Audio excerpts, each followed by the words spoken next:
50,000 की लीड से जीता हुआ बंदा उसको हरा दिया। और यही हाल पूरे आप डीजी खान डिवीजन में है, पंजाब में है और बहुत सारी कराची में है, बहुत सारी जगहों पे। अगर किसी को एतराज़ हो कि ये फॉर्म 45 दुरुस्त नहीं है या गिनती दुरुस्त नहीं है तो वो वहीं उसी वक्त एप्लीकेशन दे सकता है। इस केस में भी और बाकियों के केस में भी किसी जगह कोई एप्लीकेशन नहीं आई, कोई एप्लीकेशन नहीं आई। रिटर्निंग अफसर मुझे लिख के देता है, राइटिंग में आर्डर देता है, पूरी मीडिया को मैंने उस दिन दिखाया था। राइटिंग में आर्डर देता है कि पोस्टपोन हो गई है कंसल्टेशन प्रोसेस, हमने रोक दिया है।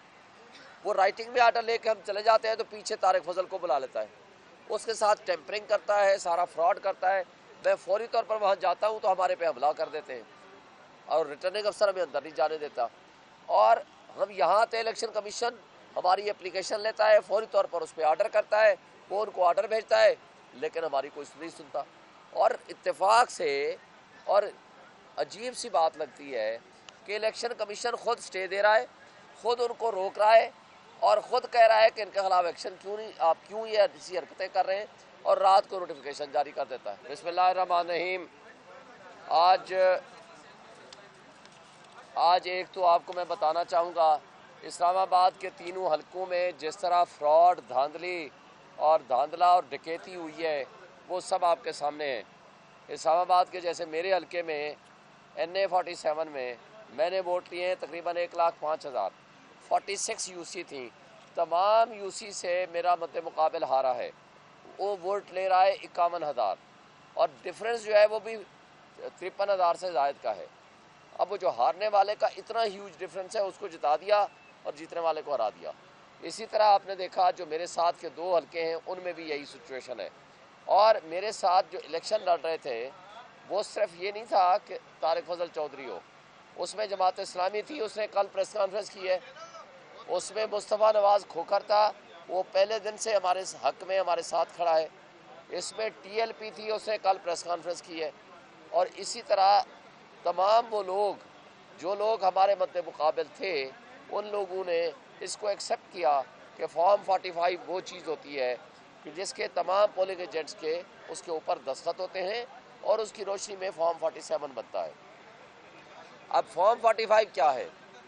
यानी कि जो सारा दिन वोटिंग हुई है उसकी गिनती करेगा presiding officer, assistant presiding officer, उसके अंदर हर जो कैंडिडेट है उसके वोट लिखेगा, उसको कैलकुलेट करेगा और उसके बाद उस पर अपने दस्तखत भी करेगा, अंगूठा भी लगाएगा और असिस्टेंट प्रिजाइडिंग ऑफिसर भी उसके ऊपर दस्तखत करेगा, अंगूठा लगाएगा और उसके ऊपर तमाम पोलिंग एजेंट्स जो बैठे हुए हैं वो सारे अपने दस्तखत करेंगे। सब ने कर दिया।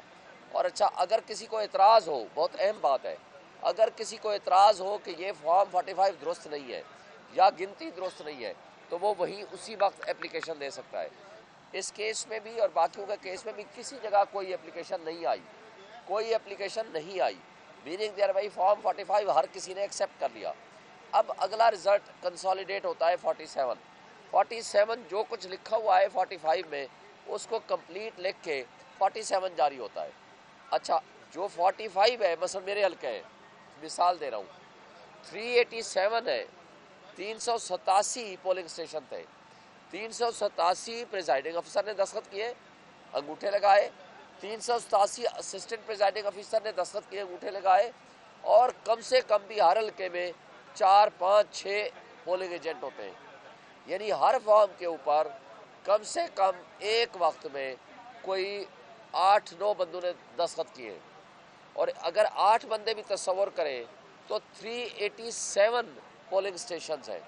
अगर आप उसको कम करके 5 भी तस्वर कर लें, यानी 4 कर लें, 5 कर लें, 6 कर लें, हम एवरेज 6 करते हैं, यानी 2 प्रिजाइडिंग ऑफिसर और असिस्टेंट प्रिजाइडिंग ऑफिसर और 4 हम पोलिंग एजेंट तस्वर कर लेते हैं।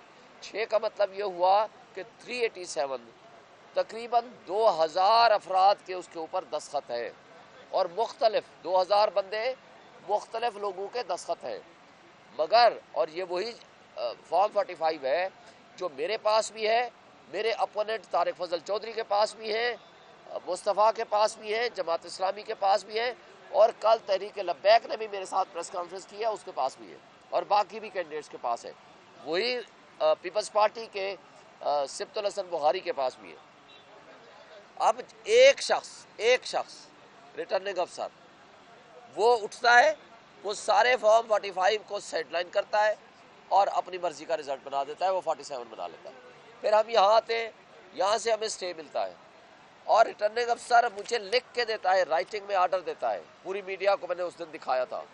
राइटिंग में आर्डर देता है कि पोस्टपोन हो गई है कंसल्टेशन प्रोसेस, हमने रोक दिया है। वो राइटिंग में आर्डर लेके हम चले जाते हैं तो पीछे तारिक फजल को बुला लेता है, उसके साथ टेम्परिंग करता है, सारा फ्रॉड करता है। मैं फौरी तौर पर वहाँ जाता हूँ तो हमारे पे हमला कर देते हैं और रिटर्निंग अफसर हमें अंदर नहीं जाने देता। और हम यहाँ आते, इलेक्शन कमीशन हमारी एप्लीकेशन लेता है, फौरी तौर पर उस पर आर्डर करता है, वो उनको आर्डर भेजता है, लेकिन हमारी कोई नहीं सुनता। और इत्तेफाक से और अजीब सी बात लगती है कि इलेक्शन कमीशन खुद स्टे दे रहा है, खुद उनको रोक रहा है और ख़ुद कह रहा है कि इनके खिलाफ एक्शन क्यों नहीं, आप क्यों ये ऐसी हरकतें कर रहे हैं, और रात को नोटिफिकेशन जारी कर देता है, जिसको हमने हाई कोर्ट में चैलेंज किया और अभी वो आर्डर रिजर्व हो गया है। हम उम्मीद रखते हैं कि नोटिफिकेशन वो सेटिसाइड हो जाएगा।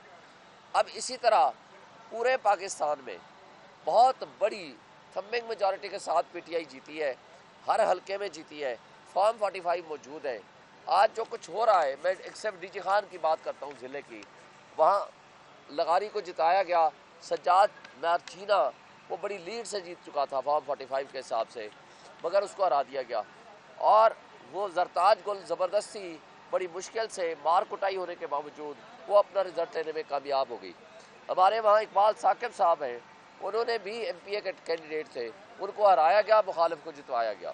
इसी तरह इकबाल वडानी थे, उनको भी हराया गया।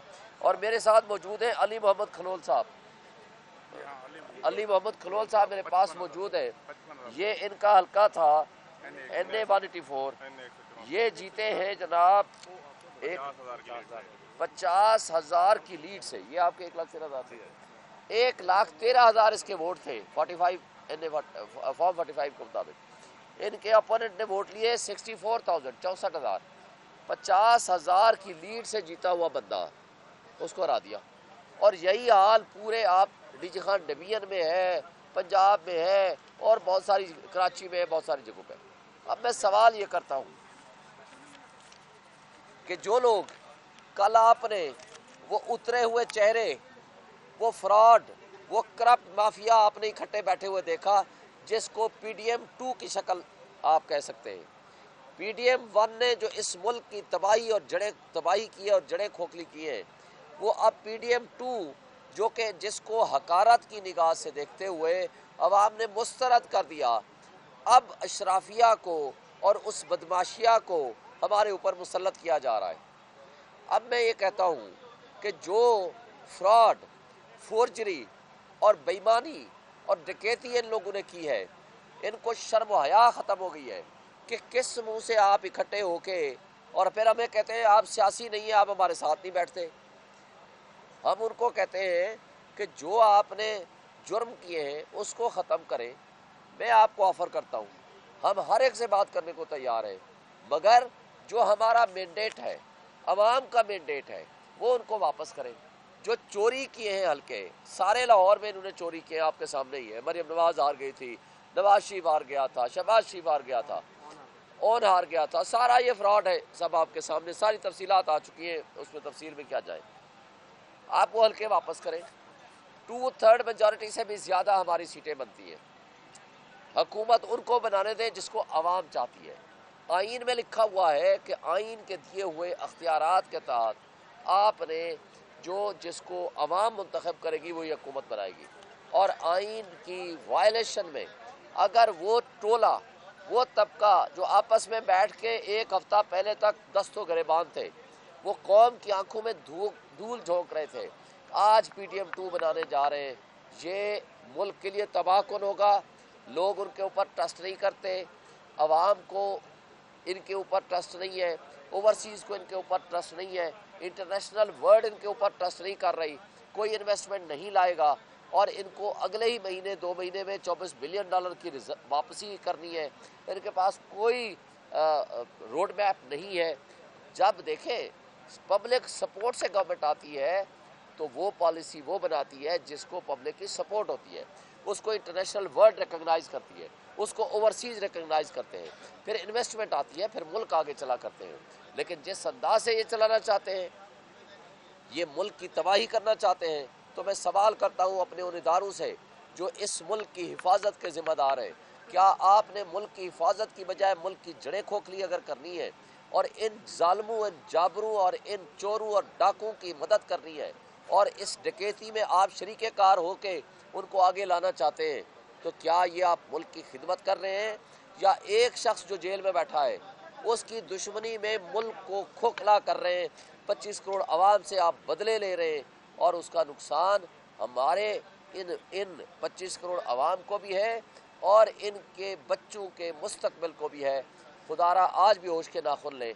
और आखिरी बात, मैं मुंसिफ आज़म चीफ जस्टिस ऑफ पाकिस्तान से मुतालबा करता हूँ कि आज पूरे पाकिस्तान में, पूरी दुनिया में शोर उठ चुका है, जो ड्रामा, जो फ्रॉड, जो डकैती जमहूरियत के नाम पे, आइन के नाम पे, कानून के नाम पे हो रहा है। खुदा के लिए आपकी आंखें और कान खुलने चाहिए। आपको रात को अदालतें तो ना लगाएं, लेकिन दिन में तो लगा लें, लोगों को इंसाफ दें। 25 करोड़ आवाम क्या करे, किसके पास जाए? अगर आपने भी इंसाफ ना दिया तो आपका नाम भी तारीख में तारीख तरीन अल्फाज में लिखा जाएगा। आज सिर्फ अदलिया से तवक्को है, मैं कहता हूँ कि वो होश के नाखुन ले, अदलिया कम से कम लोगों को इंसाफ दे, लोगों के बुनियादी हुकूक का तहफ़्फ़ुज़ करे ताकि हम मुल्क को आगे ले जा सकें। शुक्रिया।